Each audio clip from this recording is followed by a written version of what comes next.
Main தலையே போயிடுச்சு bro. தளபதி CM ஆயிட்டாரு, தல ரேஸ்க்கு போயிட்டாரு. சூர்யா, விக்ரம் அவர்கள் ஒரு சில படங்கள் நடிக்கிறாங்க.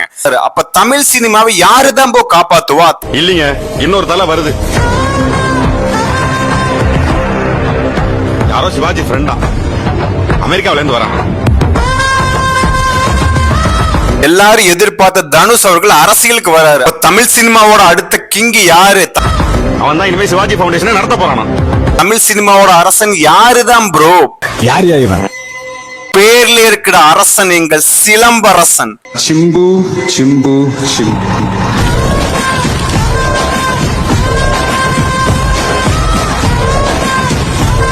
திரும்ப வரமாட்டேன் தானடா ஆட்டம் போட்டீங்க.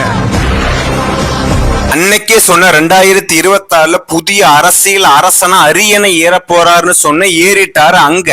இங்க 2026 தமிழ் சினிமாவோட புதிய அரசனா ஒருத்தர் வருவார்னு சொன்ன அரசனா வந்துகிட்டே இருக்காரு இங்க.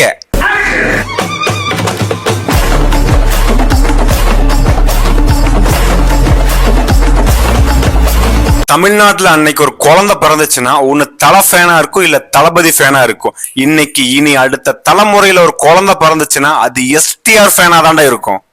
திருப்பி வந்துட்டேன், இனிமே எங்கேயும் போக மாட்டேன், உங்களை விட்டு என்னைக்குமே போக மாட்டேன். மார்க் மை வேர்ட்ஸ், அடுத்த 20 வருஷத்துக்கு he will be king of Tamil cinema. சுருக்கமா சொல்ல போனா இனி எஸ்டிஆர் ஃபேன்ஸோட ராஜ்யம் தான். இன்னமே நான் என்ன பண்றேன்னு மட்டும் பாருங்க. நான் என்ன பண்றேன்னு மட்டும் சும்மா ஜாலியா சேர் போட்டு கூலா ஏசி ரூம்ல உட்காந்துட்டு ஹாப்பியா என்ஜாய் பண்ணுங்க. கண்டிப்பா எஸ்டிஆர் அண்ணா, நீங்க இந்த வீடியோ பாப்பீங்க. as a fans ரிக்வெஸ்டா வருஷத்துக்கு 2 படங்கள் கன்ஃபார்மா வேணும். எஸ்டிஆர் 50 பிரம்மாண்டமான படம், தேசிங்க பெரியசாமி. கண்டிப்பா இது எங்களுக்காக நீங்க பண்ணியே ஆகணும். இனி வரும் தமிழ் சினிமாவின் ஆட்சி அரசனின் ஆட்சி. இனிமே இங்க நான் தான் ரங்கராய சக்திவேல்.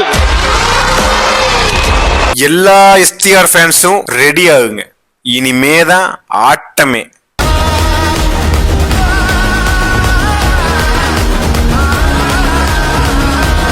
வீடியோவை ஷேர் பண்ணி ஃபாலோ பண்ணிக்கோங்க.